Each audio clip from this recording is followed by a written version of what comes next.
말씀은 20장 5절 6절 그 부분부터 말씀을 나오도록 하겠습니다. 같이 읽습니다.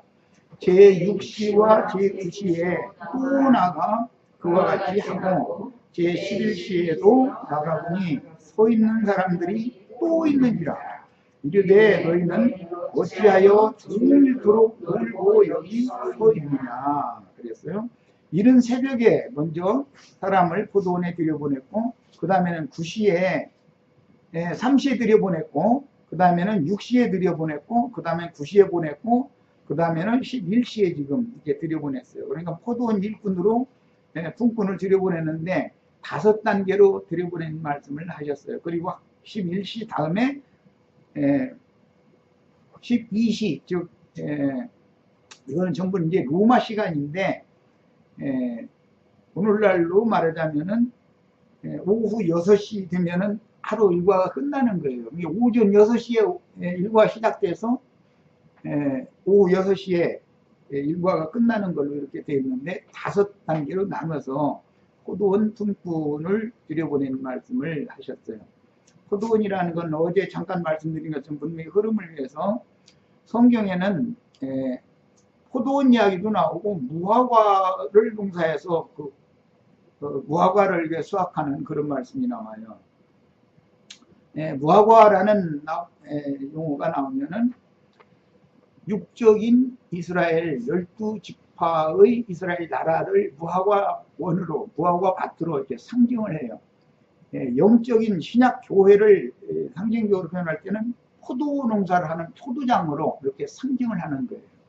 무화과 얘기가 나오면 이건 유대인들을 말한다. 그 다음에 포도송이 포도나무 얘기하면 이건 이방인 세계의 인민들을 말한다. 이렇게 금방 이해를 하시면 되는 거예요. 그래서 예수님이 이 세상에 오셨을 때는 나는 참 포도나무다 그러시잖아요. 나는 무화과나무다 이렇게는 안 하셨죠. 원래는 에덴 동산에 그 나무가 있는 얘기를 할 때는 그게 신명기 8장에서 재설명을 하는 걸 보면은 이스라엘 땅에는 무화과나무, 포도나무, 이제 다른 많은 과목이 비유적으로 상징적으로 되어 있는데 대표성을 갖는 두 나무가 있다면 무화과나무고 포도나무예요. 신약 성경에서 포도원 하면 이건 신약의 교회에 대해서 예를 들어서 비유하는 말씀이다. 그 다음에 무화과를 봉사하는 농장 여기가 나오면 이것은 구약 이스라엘 백성들에 대해서 하시는 말씀이다. 이렇게 이해를 해서 들으면 그 문맥의 흐름에 딱딱 맞습니다. 이렇게 이해를 하시기 바랍니다. 그런데 오늘 주님이 말씀하시는 바는 포도원의 품꾼들을 들여보내는 말씀하신 거예요. 여기 품꾼들이라는 것은 포도원을 다스리는 일꾼들을 의미하는 거기 때문에 일을 한다는 것은 양면이 있어요. 하나님이 하시는 일이 있고 사람이 하는 일이 있어요. 포도원을 다스린다라고 이렇게 표현을 했는데 그건 에덴 동산에서부터 나온 말이에요. 이건 어제 이미 말씀을 드렸지만 아담 부부를 그 땅의 동방 에덴의 동산을 창설하시고 그 에덴을 지키며 다스리게 하셨다. 이렇게 창세기 2장 시작에서부터 나온 말이에요. 에덴 동산의 시련은 사실은 이스라엘 나라를 염두에 두고 하는 말이지만 영적 이스라엘은 교회이기 때문에 지금 그 면을 이렇게 연결해서 잘 이해를 하시면 오늘 말씀이 쉽게 들릴 수가 있어요. 구약 성경에서는 포도원을 창설하신 분이 여호와 하나님이었고 신약 성경에서는 주님께서 베드로에게 말씀을 주실 때 내가 이 반석 위에 내 교회를 세우겠다 이렇게 표현을 했어요. 교회를 세우는 것을 말할 때 교회를 세우는 사역자들 일꾼을 의미할 때도 품꾼이라고 그러지만 그 교회의 이론들이 다 되는 모든 사람들이 하나님 편에서 보면 품꾼들인 거예요. 그들이 무슨 일을 하는가? 이스라엘 사람들은 늘 하나님이 일을 하실 때 같이 일을 하고 하나님이 쉬실 때는 같이 쉬는 거예요. 그래서 그 안식일 제도라는 게 그래서 나왔어요. 창세기 1장에 보면 여세 동안 일을 하고 제7일에는 쉬셨다. 모든 일을 마치셨기 때문에 쉬셨다. 그런데 그 일을 실제로 하는 것은 어떻게 했느냐 하면은 아담과 그 하와라고 하는 부부를 지으신 얘기, 그들이 생존 터전인 에덴 동산을 창설하신 얘기로 이제 실상화시키는 거예요. 창세기 1장에는 하나님이 우리의 형상과 우리의 모양대로 사람을 만들고 그들로 하여금 모든 땅을 정복하며 땅을 다스리게 하고 모든 생물을 다스리게 하자라고 해서 하나님이 일을 시작하신 거예요. 그 목적에 맞춰서 이 성경이 쭉 이어져 나온 겁니다. 그러니까 그 엿새 동안 일을 했다라는 말은 다 사실 알고 보면은 하나님께서 하나님의 형상과 모양으로 만들어서 하나님의 왕국, 이 포도원으로 상징되고 이스라엘 나라로 상징되는 하나님의 왕국을 유업으로 물려줄 상속자들, 후사들을 길러내는 말씀을 하는 거예요. 그러니까 포도원 농사를 한다라는 말은 참 포도나무의 가지들로 붙은 주님의 제자들을 통해서 전도를 해서 사람들을 얻어서 교회의 사람들을 데려와서 사람들을 예수님의 형상과 모양으로 되기까지 사람들을 양육하는 것을 염두에 두고 지금 하시는 말인 거예요. 이렇게 이해를 하시면 대충의 설명을 앞부분에 있던 그 4절까지의 내용을 설명을 일단 했습니다. 오늘 새로 오신 분들이 계시기 때문에 말하고자 하는 의도의 흐름을 이해를 해야 되니까 여기까지 설명을 했습니다. 자, 본문은 본격적인 이방인의 때로서 천국 복음을 맡은 종들로 종들도 이제 이방인들이므로 온 지구상에 복음 전파가 대대적으로 실행되어, 이 말은 어제 말씀드린 것처럼 첫 번째 주님께서 사람들을 얻어서 예루살렘의 교회를 맨 먼저 세웠는데 예루살렘 교회에 가입이 된 사람들은 전부 혈통적인 이스라엘 12지파에 속한 사람들이었어요. 그때 당시는 예수님이 12제자를 얻었을 때도 그 12제자들 중에는 이방인은 없었어요. 성령이 오셔서 이제 안디옥 교회를 통해서 바나바와 바울을 파송을 하신 다음에 그 다음에 헬라의 사람들이 뭐 디도나 이런 헬라인들, 이방인들도 하나님의 일을 위한 사역자로 그 다음부터 이제 쓰임받게 되는 경륜이 과정이라는 것이 있어요. 그래서 오늘 나온 제6시 얘기 여기에서는 이방인의 때로 시대가 바꿔졌다. 율법과 선지자의 때가 이제 종결되고 이방인의 때가 왔다. 무화과 열매를 맺지 못하는 잎만무성한 무화과 나무의 시대는 일단 종결됐다. 그리고 포도나무의 때가 왔다. 그런 말, 시대가 바꿔지는 거예요, 이제. 그래서 이때를 이방인의 때다 그랬어요. 예루살렘을 멸망시킨 다음에 예수님이 예언을 말씀하실 때 예루살렘은 멸망될 것이고 이방인의 때가 차기까지 이방인들에게 짓밟히리라. 이게 예언이에요. 그러니까 오늘날 역사상에도 그대로 이루어졌어요. 주님의 예언 말씀과 같이. 자, 그러니까 오늘 이제 우리가 나눈 마침 5절, 6절로 시작이 됐는데 이 말씀 시작은 이방인의 때로 시대가 지금 바꿔진 때에 대한 예언이다. 이렇게 이해를 하시면 됩니다. 이방인의 사도는 바울이 대표죠. 할례자들, 유대인들에게 보낸 사도의 대표자는 베드로였어요. 그러니까 베드로가 중심에서 베드로와 11사도가 절기를 지키러 모인 예루살렘 성전에 모였던 사람들에게 전도를 해서 회개하고 돌이킨 사람들을 예루살렘 교회로 받아들였는데 예루살렘 교회는 AD 70년에 예루살렘 성이 멸망함과 동시에 교회가 소멸되어 버렸어요. 그 다음부터는 안디옥에서 사도들을 파송하기 시작해서 안디옥은 이방 땅이니까 시리아 땅이니까 이방인의 교회 시대가 열리게 된 거예요. 그것을 지금 여기서는 암시적으로 이렇게 묵시적으로 예언을 하시는 말씀이에요. 이렇게 이해를 해가면서 들으셔야 됩니다. 자, 제6시는 오늘날 우리 시간으로는 낮 정오 시간을 말합니다. 이건 지금 현재는 로마시로 얘기를 하신 거예요. 그때는 로마 시대에 있었으니까. 그 다음에 제9시는 오후 3시, 제11시는 오후 5시를 의미하고 이제 오후 6시에는 일과가 끝나는 때니까 1시간 남은 때가 오후 5시였었죠. 해가 지는 시간이 다 되도록 때를 따라서 주님의 교회를 위해 헌신할 수 있는 제자들을 불러서 이것은 12사도들로 시작을 했지만 오늘은 우리들이 주님의 제자들이 되는 거예요. 네. 불러서 그 사역을 맡기셨고, 그 사역이라는 것은 제일 중요한 이야기는 전도하는 일이다. 아까 내가 이제 그 얘기를 했는데, 전도해서 사람을 얻어서 교회를 세우는 일을 의미하는 거예요. 유대인들의 이거 관념이 있었기 때문에 예수님한테 질문한 내용이 있죠.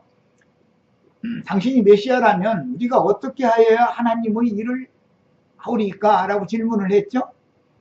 그들은 철두철미하게 엿새 동안 일하고 7일에는 쉬어야 된다는 이런 개념이 아주 철두철미하게 있는 사람들이, 안식일을 준수를 굉장히 중요하게 여기는 사람들이 있었기 때문에.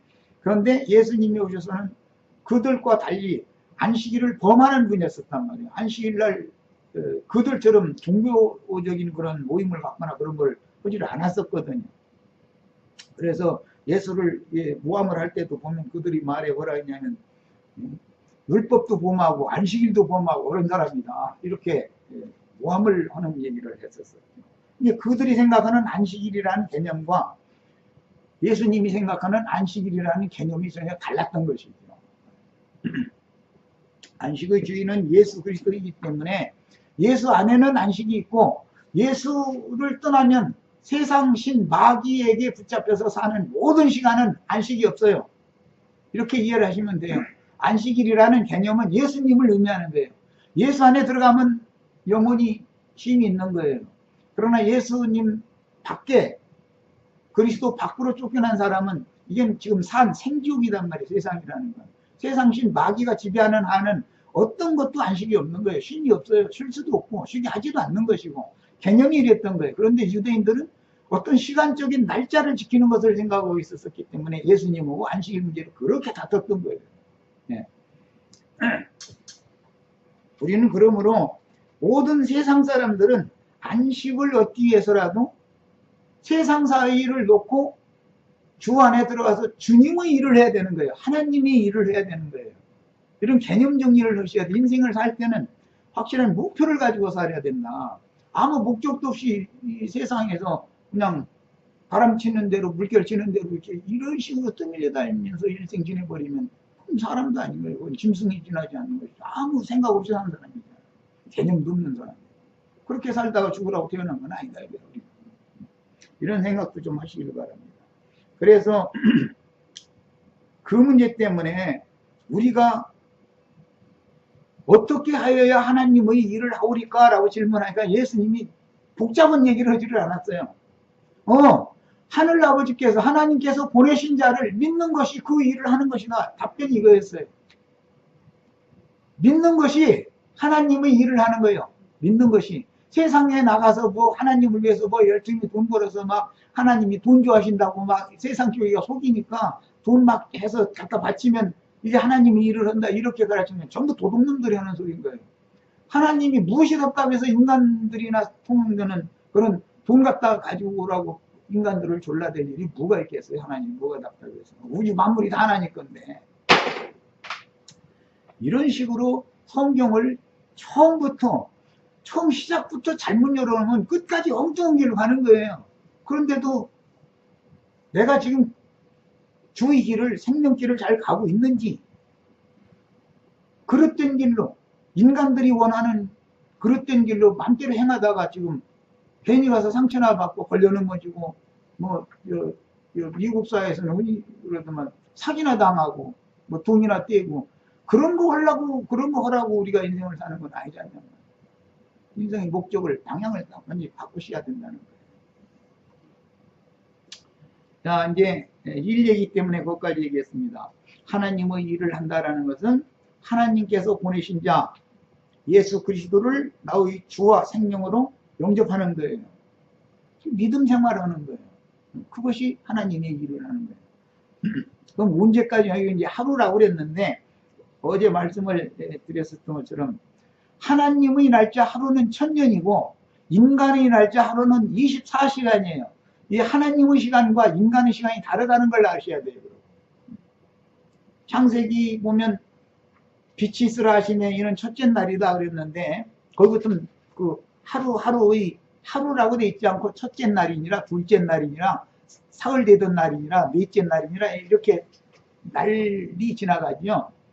그런데 오늘날 우리 인간들은 어떻게 가르쳤느냐 하면은 모든 날을 그냥 24시간 하루라는 개념으로만 가르쳐 놨기 때문에 거의 엿새라는 말이 인간이 이 해의 운행에 따라서 무슨 애국의 시간표대로 이제 정하고 24시인데 그런 24시 이 시간을 말하는 하루하루를 말하는 것이 아니다라는 걸 아셔야 돼요. 창세기 보면 넷째 날 궁창에 큰 광명체와 많은 광명체를 두고 넷째 날부터 낮과 밤을 구분하게 하셨고 하루하루 날짜와 시간과 연한을 정하셨다고 그랬어요. 그럼 첫째 날, 둘째 날, 셋째 날은 24시간이라는 시간이 없잖아요. 광명체에 의해서 시간이 정해지는 시간이 첫째 날, 둘째 날, 셋째 날은 없었잖아요. 그럼 이건 어떻게 해석할 거냐. 이런 거 하나도 다르게 가르치는 사람들이 없어요. 보면 그냥 인간 생각대로 그냥 가르쳐 버리는 거예요. 하나님의 날짜 계산과 인간들의 날짜 계산은 다르다는 걸 아셔야 돼요. 예, 하나님은 하나님의 계산이 있어요. 그래서 시편 90편에 보면 주여 우리로 하여금 주의 날을 계수하는 법을 가르쳐 달라고. 모세가 하루 24시간이 주님의 날일 것 같으면 뭐 그런 걸 가지고 기도를 하겠어요? 눈 떴으니까 하루 시작돼. 그냥 일 끝나서 그냥 들어와서 뭐 예, 저녁 시간에는 자고 아침 해 뜨면 일어나고 그것이 하루라고 생각하고 그것이 시간 가는 것이라고 그렇게 알았다면 왜 모세같이 위대한 하나님의 종이 여호와의 시간, 여호와의 날짜 계산하는 법을 가르쳐달라고 기도를 했겠냐면 우리는 매 순간을 살 때 우주 가운데에는 인생에게 허락하신 하나님의 날수를 마귀가 탈취해서 마귀의 종으로 살다 죽으면 그것은 하나님의 날짜에는 하나님의 시간에는 1초도 계산되지 않는 사람인 거예요. 그냥 마귀 자식으로 그냥 끝나는 사람이에요. 이런 거 아셔야 돼. 하나님이 인정해주는 하나님이 계산에 넣어주는 그 시간을 살다 가야 된단 말이에요. 사람과 짐승이 다른 것이 그런 거예요. 사람은 1분을 살아도 하나님 안에서 살아야 되는 것이고 하나님의 세계를 사는 거예요. 생명의 세계를 사는 거예요. 사람이니까 하나님의 형상과 모양이 사람이 하나님의 형상과 모양으로 만들어질 목적으로 지어놨잖아요. 짐승은 그런 걸 몰라요. 짐승은 양심이 없기 때문에 영이 없기 때문에 짐승에게 이런 진리를 얘기할 사람도 없지만 얘기해도 짐승은 알아듣지를 않아요. 반응을 안 씁니다. 인간만이 성경을 통해서 진리의 세계를 찾는 거예요. 사람은 다른 거예요. 모든 것이 원리를 알아야 돼. 근원적인 이 진리의 세계의 시작점부터 다 바꿔야 된단 말이에요. 하나님의 생각으로 바꾸는 거예요. 오늘 우리는 이런 은혜를 다 있기를 바랍니다. 첫 시간이라 굉장히 혼동하고 뭔 소리인지 좀 이해가 어렵다 이렇게 들을 것이라고 생각을 해요. 그렇지만 자꾸 들으면 성경을 우리가 지금 세상 인간들이 만들어낸 책과 똑같이 하나님의 말씀과 인간들의 말을 같은 레벨을 놓고 잘못 생각하고 있었구나라는 걸 어느 날 눈이 다 열릴 거예요. 하나님의 말씀과 인간의 말은 다른 거예요. 말이라는 건 그 사람의 영, 그 사람의 생각을 표현해서 내는 것이거든요. 그런데 하나님의 생각과 인간의 생각이 같을 거라고 생각하는 어리석은 거예요. 그렇지 않은 거예요. 그래서 우리는 오늘 이후로는 늘 기도가 주님 마귀에게 내 아까운 시간 나에게 허락해 주신 시간이 길면 70이요 강건하면 80이라고 그랬는데 그 시간 동안은 내가 허비해가면서 살지 않도록 하나님께서 나를 인정하는 시간을 살 수 있도록 나를 주의 손으로 인도하시길 바랍니다. 그렇게 꼭 해주세요. 이렇게 기도해가면서 매 순간을 사셔야 돼요. 그렇게 되시기를 바라요. 다른 건 몰라도 오늘 이 한 가지는 꼭 붙들고 가시기를 바라요. 오늘 이상하게 낮에 어떤 권사님하고 이제 대화를 하게 되어가지고 주의 날이 안식일이고 일요일이고 자꾸 이런다 이거. 이게 목사라는 분들이 그따구로 가르쳐 놓은 거예요. 주님의 날, Lord's Day 그 말은 주님의 것이다 그 말이에요. 그 말이지 일요일이다 뭐 토요일이다 그런 말이 아니에요. 주님의 것이냐 날이라는 것이 빛을 날이라 그랬죠. 그 창세기 시작에 보면 낮을 빛을 낮이라 그러고 어둠을 밤이라 그랬다 이렇게 했어요. 그런데 어둠의 시간들을 평생을 살다가 일생을 마치면 되냐 이거예요. 빛이신 하나님 앞에서 빛 가운데서 일생을 살다가 빛의 세계로 데려감을 받아야지. 빛의 자녀들이면 말이요, 어둠의 자식들이면 뭐 하거나 말거나 뭐 어쩔 수 없는 일이지만 이해를 좀 하시기를 바래요. 사람이 이게 바꿔져야 돼요. 영이 거듭나야 되는 거예요. 거듭나지 않은 사람 내 말을 절대 못 알아듣습니다. 무슨 얘기인지 이해가 안 돼요. 그래도 자꾸 듣다 보면 어느 날 이 생명의 세계와 어둠의 임금인 마귀, 이 세상 신의 세계와 천국의 신의 세계가 다르구나라는 걸 아는 날이 반드시 그걸 알아야 돼요. 여기에서 그걸 추구하는 거예요. 우리 인생의 목적이. 자, 더 읽어나가겠습니다. 이제 목양 사역은 전도를 통해서 얻은 영혼들을 교회로 불려서 생명 양식을 공급함과 동시에 치리하는 양면이 있는데, 믿음의 단계들은 지난 죄들을 사면받는 구속과 그 다음에는 진리의 말씀이 영으로 깨달아져서 마음에 믿어지면 거듭나는 거예요. 구속 다음에는 거듭남이 있어요. 그 다음에는 온전케 되도록 양육하여 스스로 진리를, 즉 빛과 어둠을, 참과 거짓을 분별할 수 있는 수준까지 다 이르러야 된다. 하나님의 말씀을 읽으면 진리, 참이라는 것과 거짓이라는 것을 구분할 줄 알아야 된다. 마귀도 하나님의 말씀을 가지고 사람들에게 전도를 하는 거예요. 마귀도. 그 가라지 씨를 덧뿌린다 그랬어요. 가라지는 마귀요. 예수님이 설명을 이렇게 하셨어요. 하나님도 하나님의 말씀을 가지고 사람들이 마음에 하나님 말씀씨를 심어서 농사하는 거예요. 그 천국 농사예요. 양편에서 농사를 하는데 마귀 자식들이 더 많다 이거예요. 어둠의 자식들이. 그런데 마귀가 어두운 모습으로 사람들에게 접근을 하는 게 아니라 광명을 가장해서 빛의 천사의 모습으로 사람들에게 다가온다 이거예요. 그래가지고 다 하나님 말씀 가지고 설교를 하고 강론해서 사람들을 얻어서 교회라는 걸 세워요. 그런데 그 교회가 다 세상화되어져 있고 세속화되는 원인은 뭐냐? 그 가르치는 사람의 영을 마귀가 지배하고 있기 때문에 그런 거예요. 사실은 마귀의 말을 대변하는 사람들이 더 많다는 거예요. 거짓 선지자들이.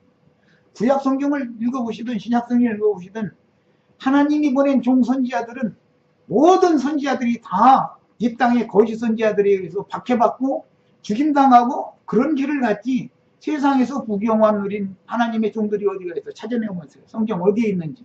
그런 사람이. 뭐가 다른지를 아셔야 돼요.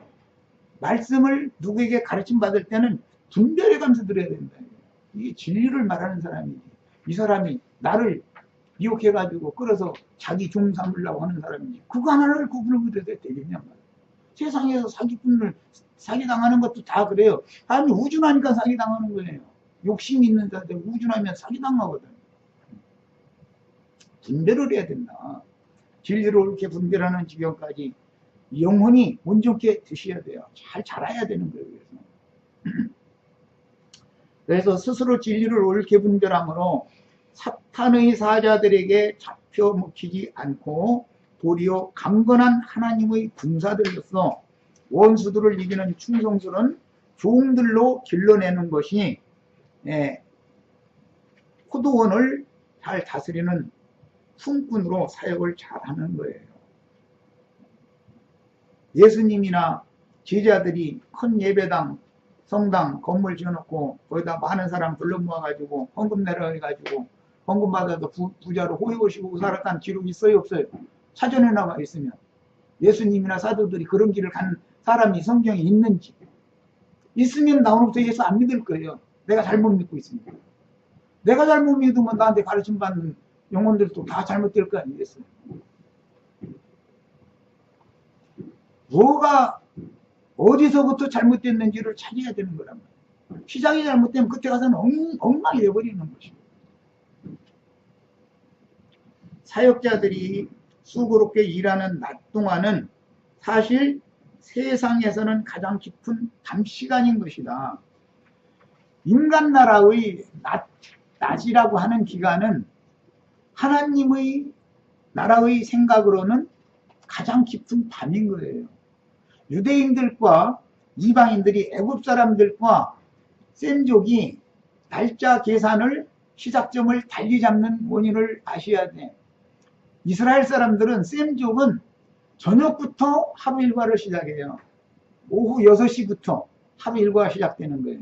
그래서 24시간은 같아요. 그래서 그들은 늘 저녁이 되며 아침이 되니 이는 첫째 날이라 시작 이렇게 돼 있지, 아침 해가 뜨니 뭐 첫째 날이 시작되고 이렇게가 돼 있지 않아요. 성경을 자세히 보셔야 돼요. 그래서 성경이 말하는 이 히브리 민족들의 하루 시작점과 끝점이 애굽 사람들, 세상 사람들의 하루 일과 시작점과 끝점이 다르다는 걸 아셔야 돼. 이 말 이해되세요? 언제나 셈족은 언제부터 하루 일과를 시작한다고요? 저녁부터 하는 거예요. 저녁부터. 네. 저녁이 되며 아침이 되니 이는 첫째 날이니라. 또 저녁이 되며 아침이 되니 이는 둘째 날이니라. 또 저녁이 되며 아침이 되니 이는 셋째 날이나. 다 그렇게 돼 있어요. 여섯째 날까지, 일곱째 날까지 다. 저녁부터 시작해요. 성경은. 왜? 인간들이 낮이라고 활동하고 다니지만 사실은 그게 어둠의 사자인 마귀에게 종살이하느라고 분주하게 떠돌아다니는 거예요. 하나님이 보실 때는 안식할 시간이 아니에요. 그 시간이. 인간들은 너무 부지런하게 뛰어다니죠. 그런데 그게 마귀에게 지금 종살이하는 거예요. 이런 걸 아셔야 돼요. 거꾸로 살면 안 된단 말이에요. 하나님이 정한 대로 사는 거예요. 인생을 사는 것. 그래서 여기 우리들이 생각하고 있는 낮에 일을 했다고 그랬는데 그 일하는 동안이 이방인들에게는 낮 시간이지만 하나님의 관점으로 볼 때는 인간들이 분주하게 낮에 그렇게 수고하고 땀내고 이러고 다니는 그 시간이 지금 깊은 밤중이다 이거예요. 인간들이 다 무엇 때문에 그래요? 어둠의 사자인 마귀에게 그 영혼이 붙잡혀 있기 때문에 낮밤도 구분을 못하고 사는 거예요.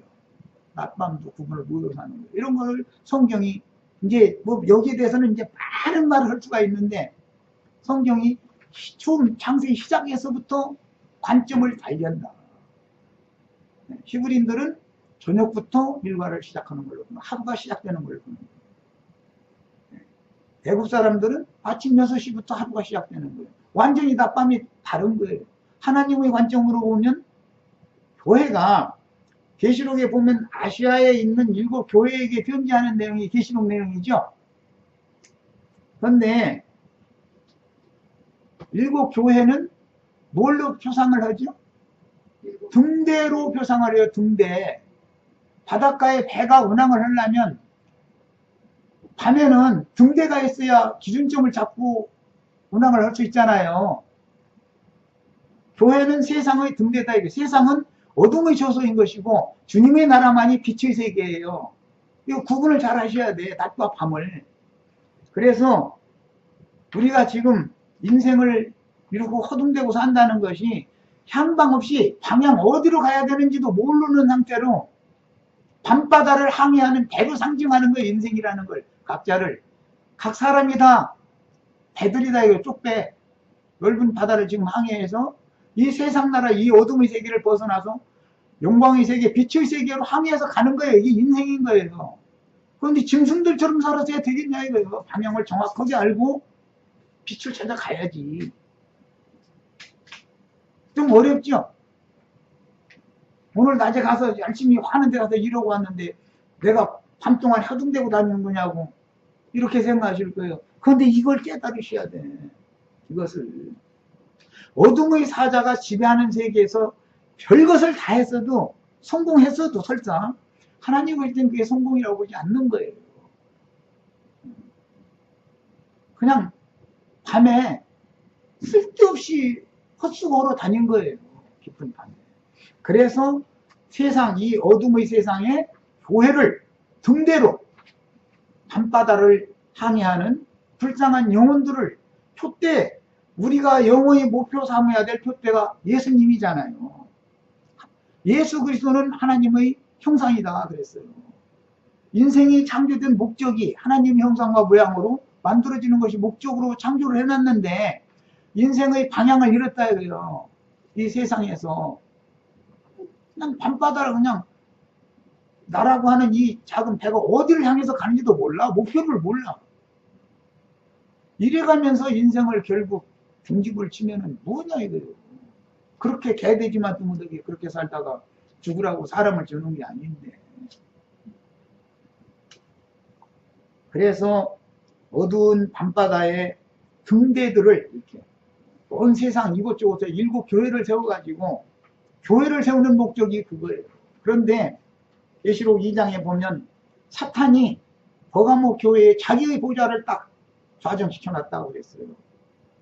그러면 세상만 지배하는 것이 아니라 이게 세상에 세워진 거짓 선지자들로 역사하게 되어져 있는 그런 세상 교회가 다 마귀가 영광을 받는 보좌, 마귀 보좌가 교회까지 지배하고 있다 그 말이에요. 그럼 거기서 탈출해야 될 거 아니겠어요 이제. 당연히 내가 사람이니까 나 살아야 되잖아요. 그래서 세상에서 나오는 것도 중요하지만 세속화된 세상 교계에서 속히 나오셔야 돼요. 나와서 빛이신 하나님을 찾아갈 줄을 알아야 돼요. 이거 얼마나 중요한 말을 지금 내가 하는지 잘 새겨서 들으시기를 바랍니다. 사람 또 이거 뭐 이단 아니요. 네, 이단 당연히 이단 소리 듣게 돼 있어요. 예수님 오셨을 때 유대인들이 다 예수님 보고 나사렛 이단이라고 그랬어요. 예수님을 부를 때 그렇게 불렀어요. 바울 사도는 예수님의 제자가 됐다 해가지고 나사렛 이단의 괴수다 이렇게 불렀어요. 바울 보고는. 그래요. 그들이 생각에는 이단인 거예요. 예수님이. 지금이 보낸 사도들이 이단 대학들인 거예요. 자기네들이 종교세계에서는 자기네들끼리는 맞지만 하나님이 볼 때는 그들은 그 어둠의 사자들이었던 거예요. 어둠의 세계를 헤매고 있는 거예요. 전부. 이런 영혼들을 한 영혼이라도 다 건져내서 진리의 세계로 말씀을 가르쳐야 돼. 말씀이 진리, 말씀이 빛이기 때문에 말씀을 모르면은 빛이 없는 거예요.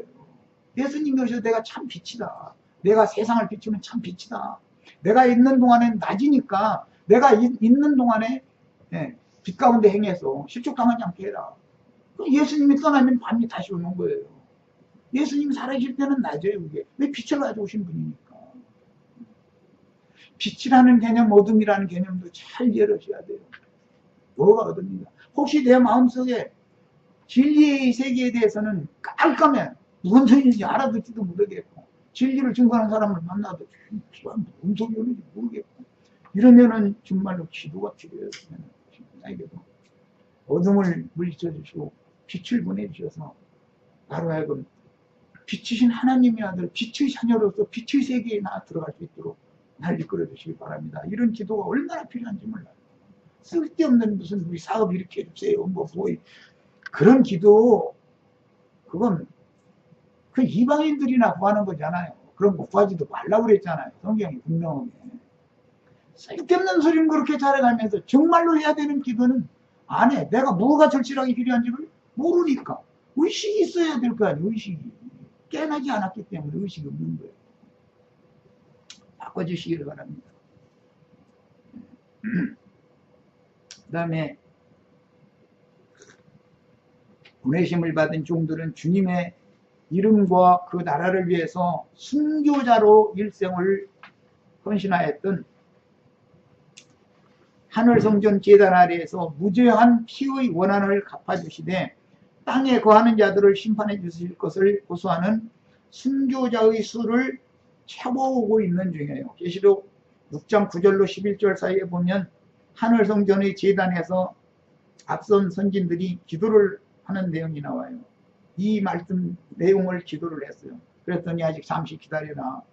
너희 복무중들도 너희와 같이 죽임을 당해서 그 수가 차기까지 잠시만 기다려라 그랬어요. 예배당 목사님들 수를 채우는 게 목적이 아니에요. 하나님은 진리의 증거를 위해서 생명을 내놓는 사람들의 수를 채우고 있는 것이 하나님의 뜻이에요.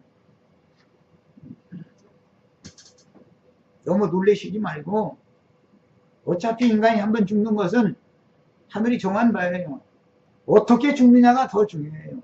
어떠한 죽음으로 하나님께 영광을 돌릴 것이냐가 더 중요한 것이지, 개돼지같이 이렇게 살다가서 인간 나라에서 그렇게 허무하게 죽어서 마귀 세계로 가는 것이 하나님의 뜻이 아니에요. 사람이 태어나는 것도 중요하지만 죽는 것은 너무 중요한 거예요. 일생을 마감을, 그 사람이 일생을 마감하는 거잖아요. 결산하는 거잖아요. 죽음이라는 건.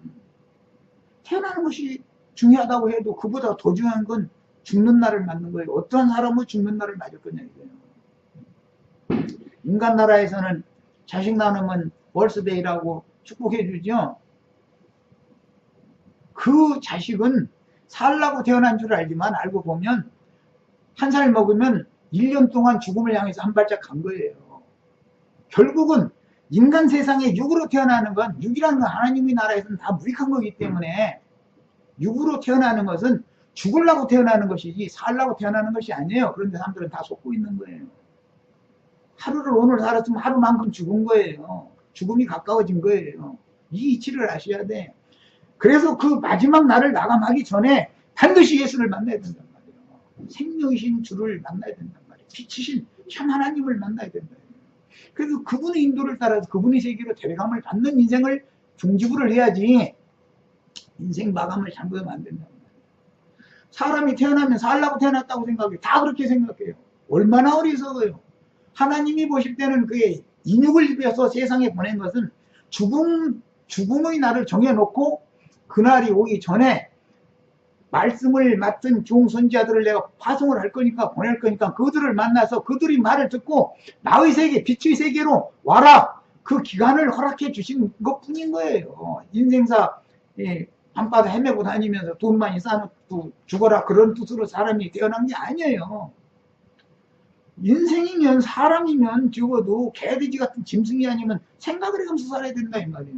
사람이면 똑같은 성경을 읽는데 누구의 눈에는 이상하게 세상사에 뭐 그런 거 몰두하는 그쪽으로만 말씀이 열렸다 그러는데 그게 어둠의 사자가 열어준 것이지 생명의 세계에서 보냄받은 하나님의 사자가 그렇게 말씀을 열 리는 없는 거예요.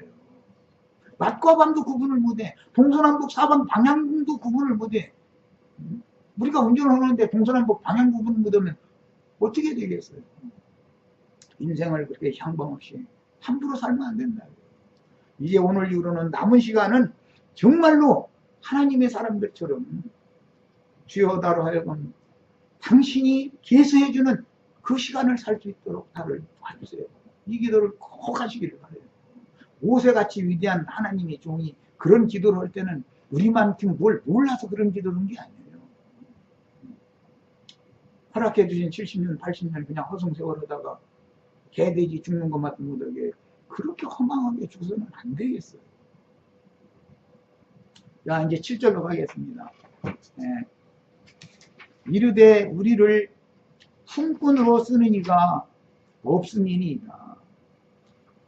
이르되 너희도 포도원에 들어가라 하니라. 날이 다 하루 일과가 끝나가는 6시에 끝나는데 5시에 너희 왜 신종일 여기서 놀고 있어? 그랬더니 우리를 품꾼으로 써주는 사람이 없어서 이렇게 놀고 있습니다. 그랬다는 거예요. 이거는 품꾼으로 써주는 이는 예수님이 품꾼으로 지금 써주는 사람들 얘기죠. 예수님이 당신의 종들 포도원에 품꾼 들여보내는 얘기잖아요. 예수를 아직 못 만났다 그 말이에요. 이해되세요? 품꾼으로 이 진종일 우리를 품꾼으로 써주는 사람이 없어서 그냥 여기에 놀고 이러고 있습니다. 이런 거 아니에요. 그 말은 지금 포도원 주인이 누구예요? 예수님이에요. 예수님을 여태까지 인생이 마감할 시간이 다 됐는데 82년 뭐 인생의 기간이 좀 길다고 그러면 80이라고 그랬는데 내가 내일 모레 80이에요. 그런데 아직도 나 예수님 못 만났어요. 그 말이요. 그렇게 살면 되겠냔 말이요. 이해되세요?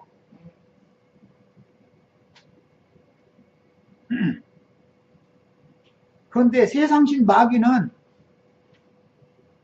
이 사람 불러다가 자기네 예배당에 거기가 포도원이라고 그러면서 거기 종살이 시키려고 여러 번 불렀죠.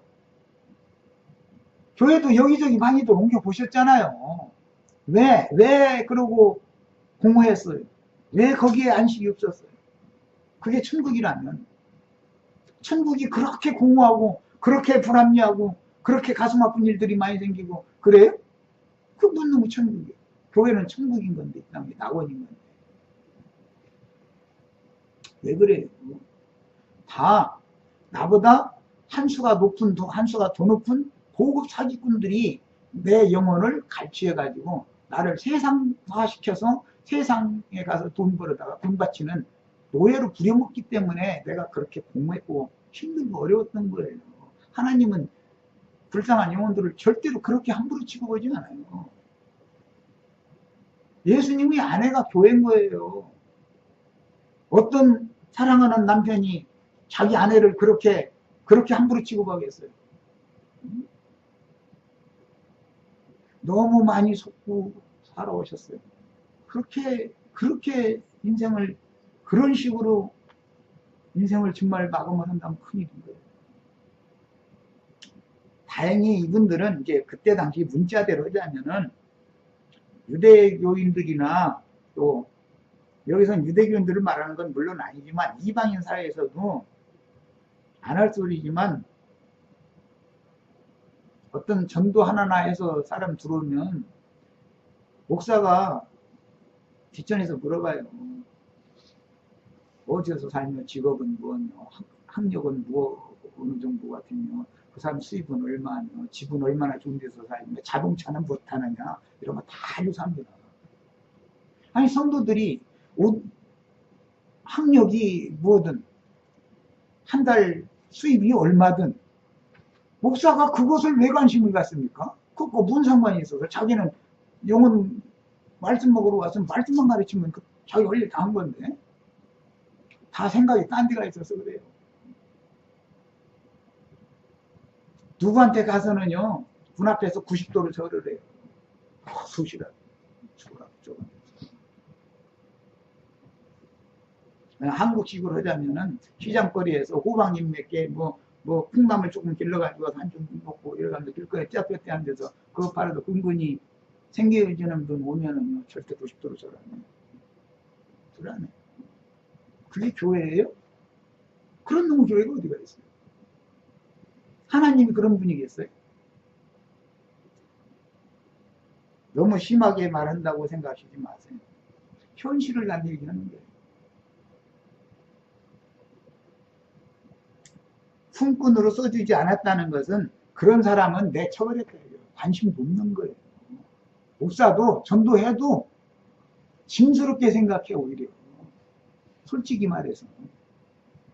유대인들은 세리나 창녀나 어떤 죄인들은 율법에 따라서 성전에 들어가서 예배할 수가 없었어요.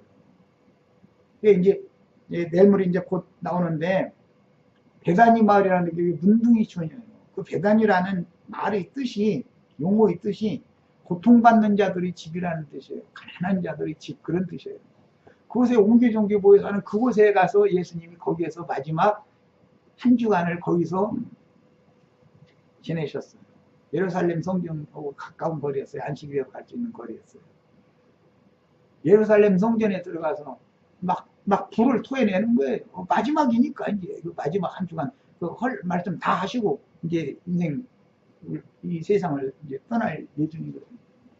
그냥 막 하늘이 막 불이 막 퍼부어지는 거예요. 이 예루살렘 그때 당시의 종교 지도자들, 세상적인 기득권자들이 감당이 안 되는 거예요. 이걸 만나면. 결국은 그래서 죽인 거예요. 성경이 말하는 하나님이 보낸 종 선지자들의 입에서는 불이 나온다고 그랬어요. 하나님의 말씀이 불이에요. 사람의 양심을 불지옥 속에다 집어들 수 있는 권위가 있는 게 하나님의 종 선지자들 입에서 토해내는 말씀이 선포인 거예요. 그만큼 능력이 있는 거예요. 누구의 말을 들을 땐 그래서 귀 기울여 들으면서 세계감사 드려야 돼요. 한국말로는 세계감사 듣는 거예요. 분별이 필요하다.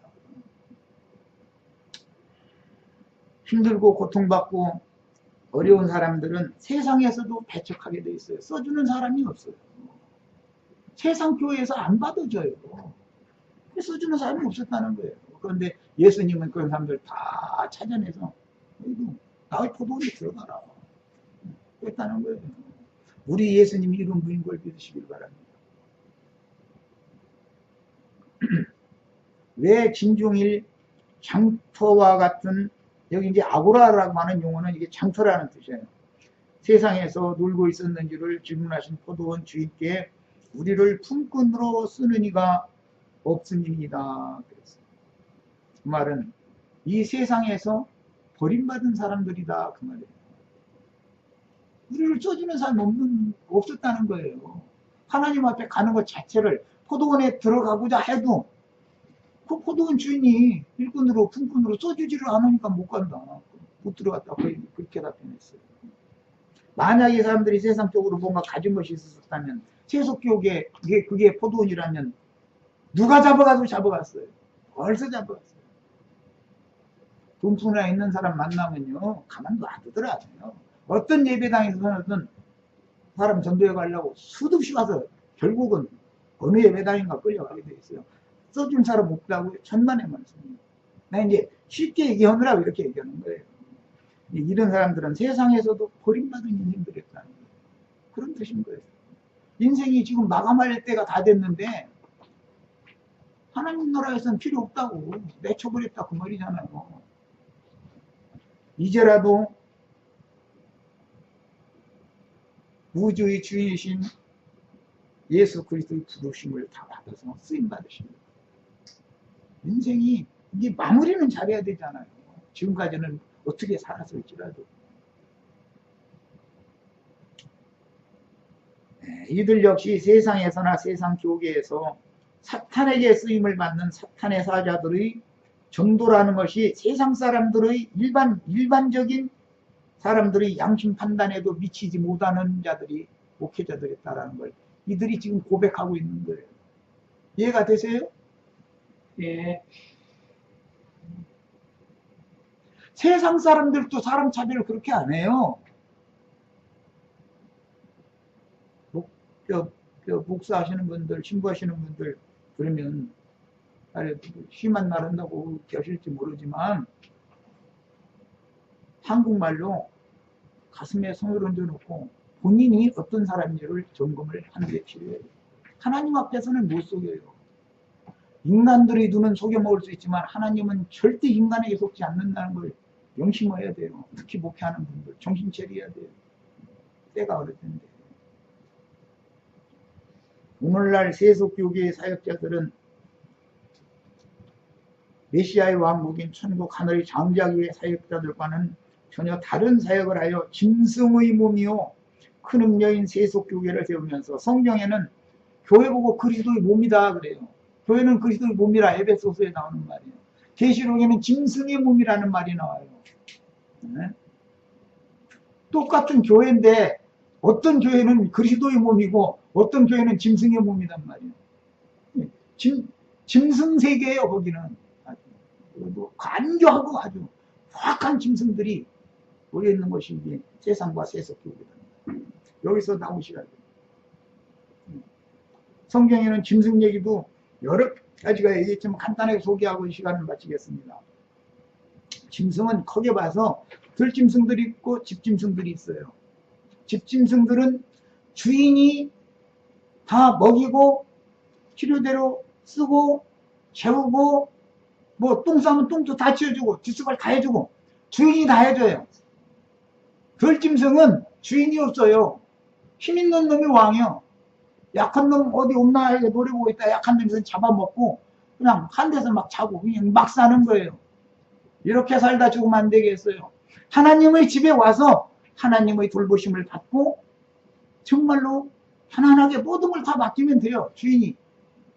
집짐승이라는 건 주인이 다 할 거니까 나의 필요한 모든 거는 주인께 맡기고 사는 거예요. 맡긴다는 것이 안식이에요. 안 맡겨주면 불안해. 내가 다 해야 되니까. 들짐승처럼 이렇게 살다가 인생 마감하시는 일이 없기를 바랍니다. 시간이 됐죠. 시간 여기까지 마칩니다.